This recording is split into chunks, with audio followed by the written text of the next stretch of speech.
Hello and welcome to Business Standard. I am Ankur Bharadwaj. The Union Budget 2026-27 is framed as a roadmap for India's next phase of growth, with a strong emphasis on infrastructure spending, manufacturing self-reliance, services-led employment, fiscal stability, and ease of living. It also reflects how the government sees India's place in a changing global economy marked by trade disruptions and geopolitical uncertainty. How credible is this roadmap? Where are the risks? And what does it mean for businesses, investors, and households? Those are precisely the questions Business Standard editor Shailesh Dobhal now takes up in conversation with editorial director A.K. Bhattacharya. Thank you, Ankur, and good afternoon, viewers. Welcome to this special show on Budget 2026 on the Business Standard website. Union Finance Minister Mrs. Nirmala Sitharaman presented her 9th consecutive budget, including an interim one in 2024, and a third for the third term of the Narendra Modi-led NDA government today. Broadly, the challenges and expectations from this budget can be broken up in 4 parts. First is the immediate challenge of arresting capital outflows on account of foreign portfolio investors taking out $18 billion in 2025 and bleeding continuing in the first month of 2026. Even net foreign direct investments remains anemic. So what has the budget done to invite back capital flows? 2, the process of continuing past few years focus on fiscal consolidation and public investments. Thirdly, whether the finance minister has done enough to address some of the long-running pain points like lack of private sector investments.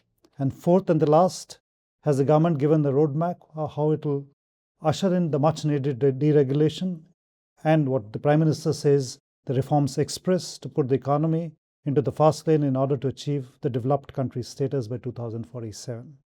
To discuss how far this budget has done on each of these 4 broad parameters, we have with us Mr. A.K. Bhattacharya, Editorial Director of Business Standard. Welcome, AKB, to the show. Thank you, Shailesh, for having me here. AKB, if I were to say that the Economic Survey did a redefinition of Swadeshi in terms of strategic resilience and strategic indispensability, and that was the big message of the Economic Survey, tabled on Thursday. Do you agree the broad focus of this budget is services? And why I say that is, there's a high level of banking committee that has been set up. There's a full standing committee on education and employment. The FM has spoken about university towns, the orange economy, medical tourism hub, India making India a medical tourism hub, India being a global hub of biopharma. She even gave a number that 10% of global services exports should be coming from India in the years going forward. And something that is also reflecting on our new FTAs, where the EU FTA, there were 144 subsectors of services that were opened up.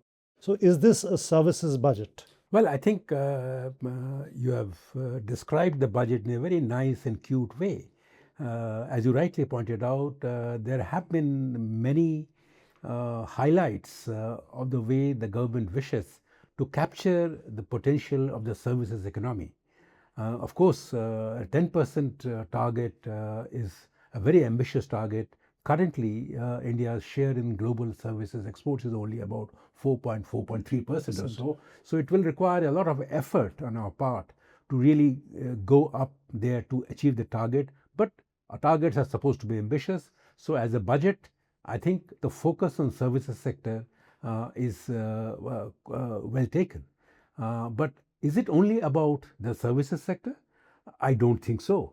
I think there are elements in this budget that tell us how the government is concerned and focused on a wide range of other sectors like manufacturing.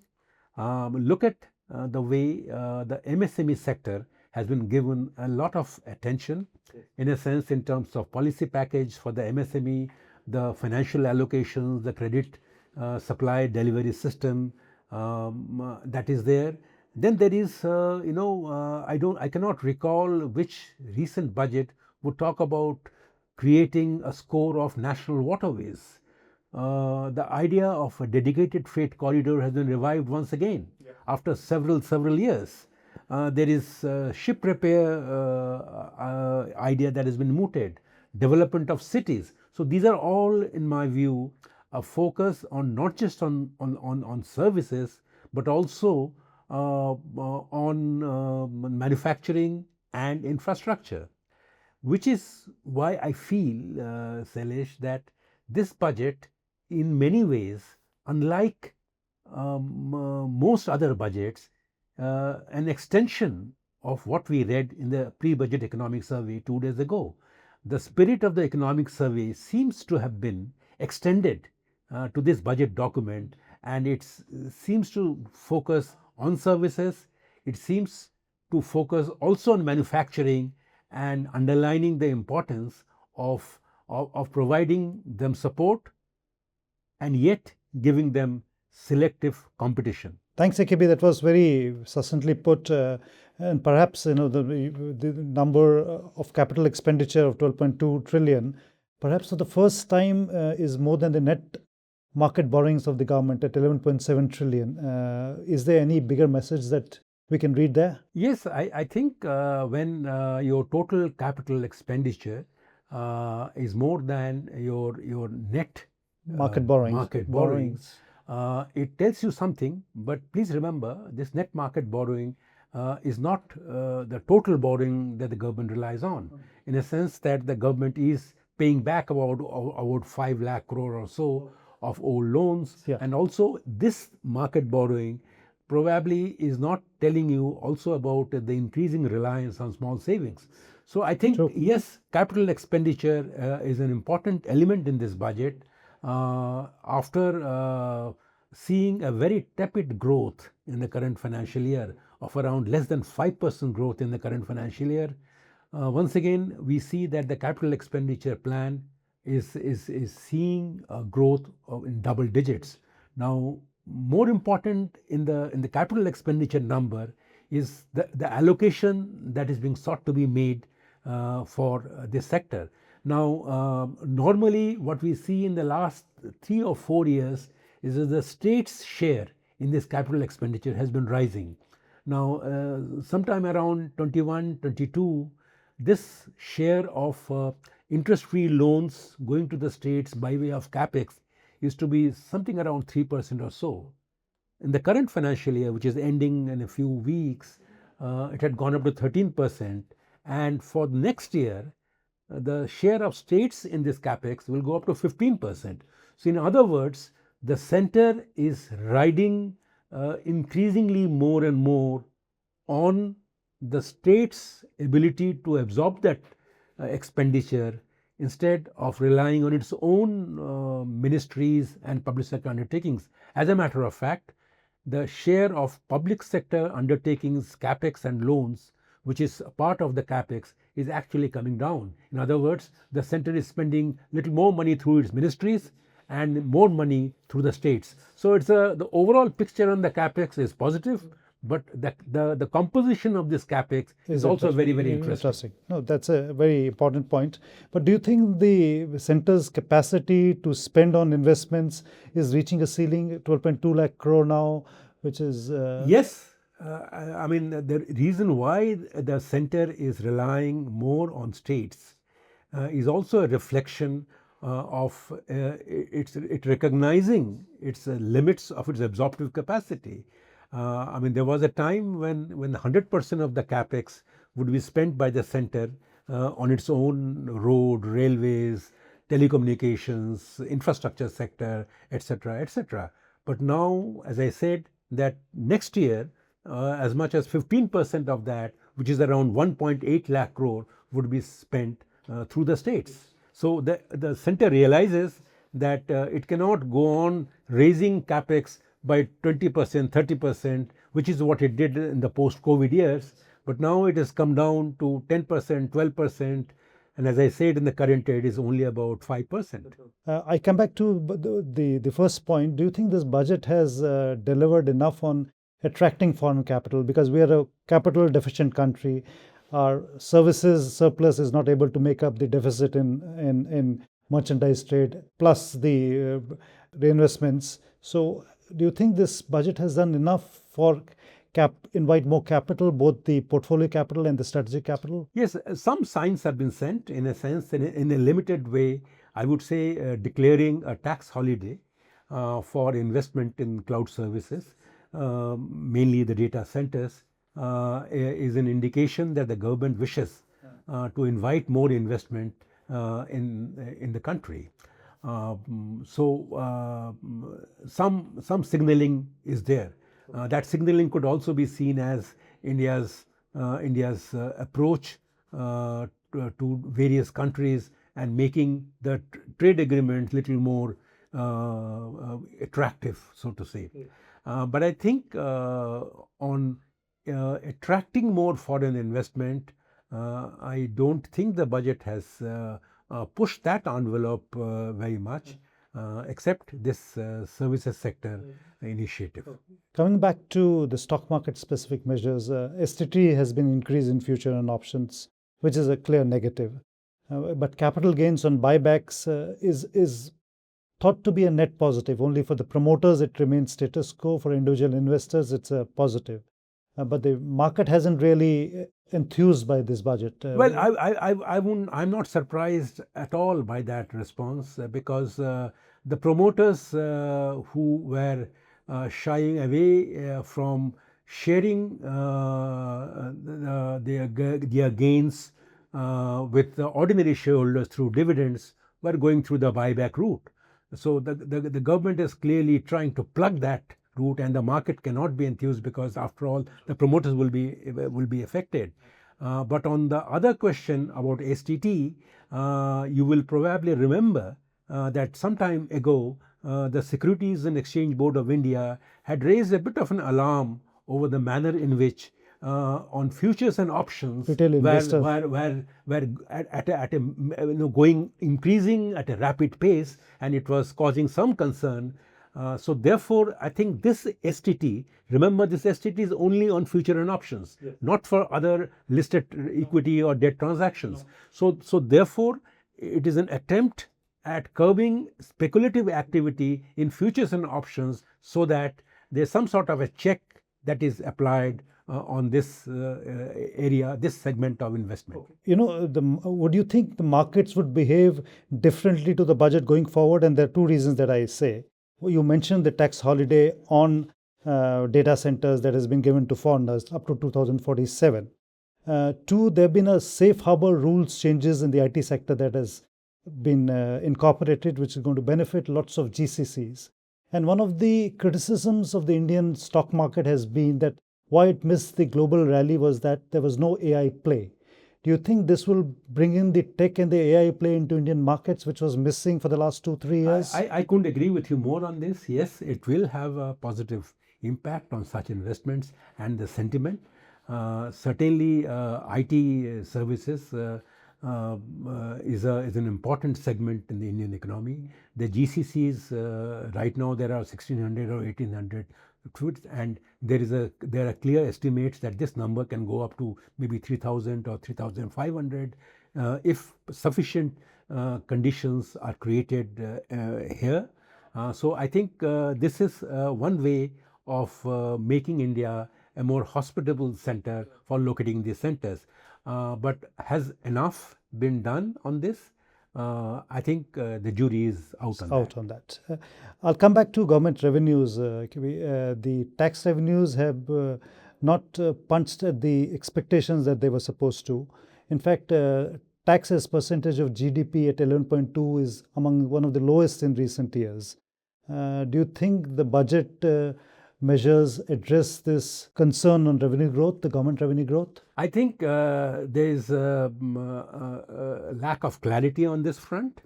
You are right. The projection for next year on gross tax collections is around 11.2% of GDP. Now remember, the projection is based on a nominal growth of 10%. Now in the current year, your nominal growth of the economy was 8%, and yet the tax to GDP ratio was around 11.4%. Now, on a lower nominal growth, you are having growth of a GDP ratio of 11.4%, and on a higher nominal growth of 10%, you are projecting tax to GDP ratio of 11.2%. So I'm a little puzzled and confused that why is it a sign of conservatism that probably there is an upside benefit that has been built into these numbers. These are conservative numbers. Actually, she will, like in some of the years, 3 years ago, she would surprise you on the positive. My sense is that these numbers for next year are a little bit conservative, but who knows? I think the government is gearing up for unknown uncertainties that may emerge in this world of global risks and uncertainties. True, true.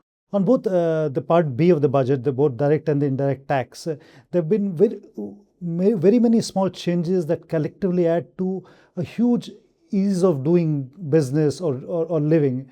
Do you agree there? Yeah, I think largely what has happened is that many of the changes were done in the last budget of tax rate changes, particularly for individual income tax.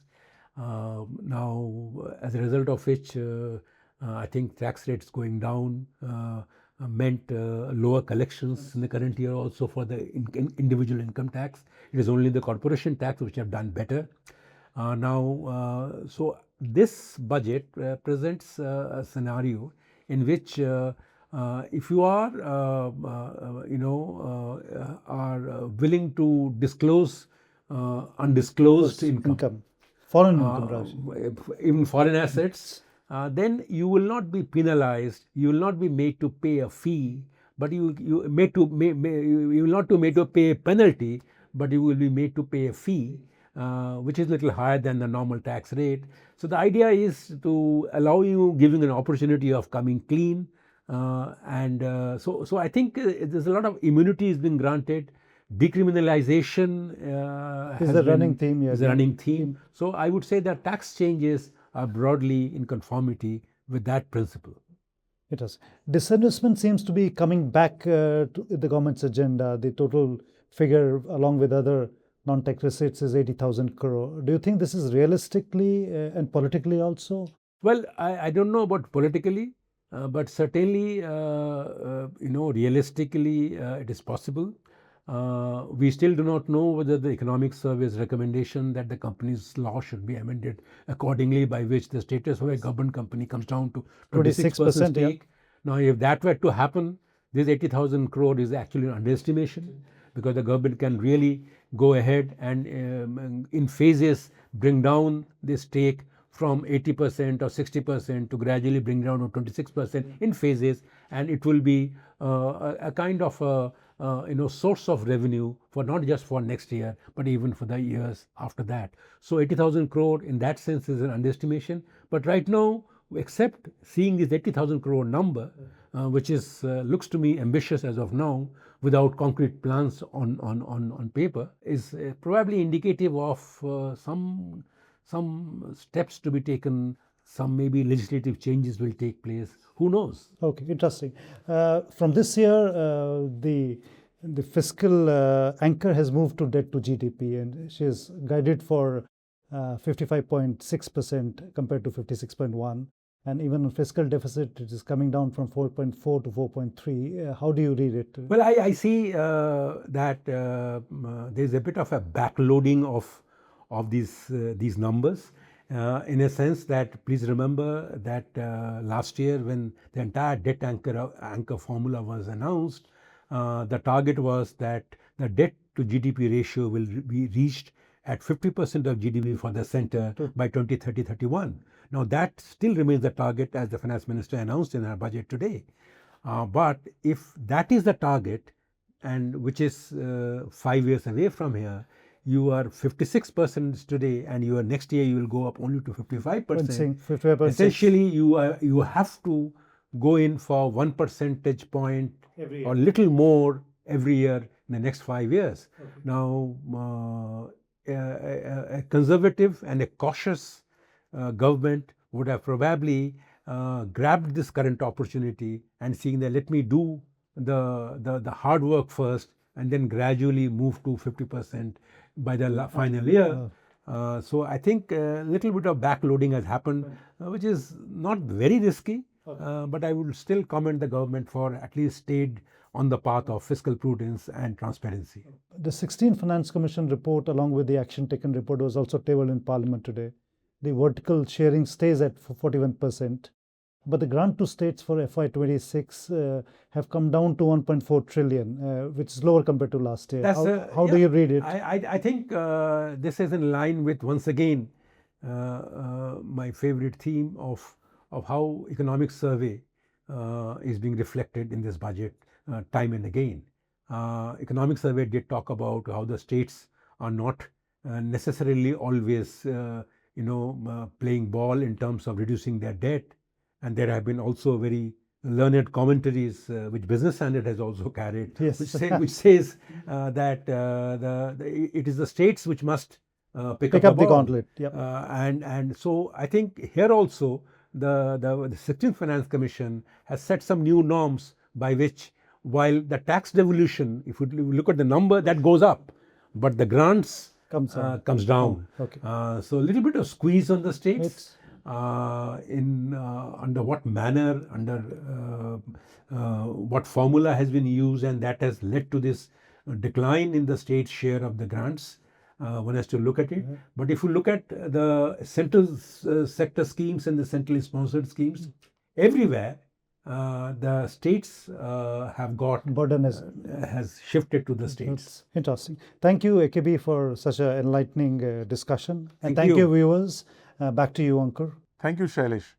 So this is a budget that largely emphasizes continuity, with fiscal prudence, a renewed focus on services, and incremental steps to improve ease of living. Thank you for joining us. For more on the Union Budget, keep reading business-standard.com.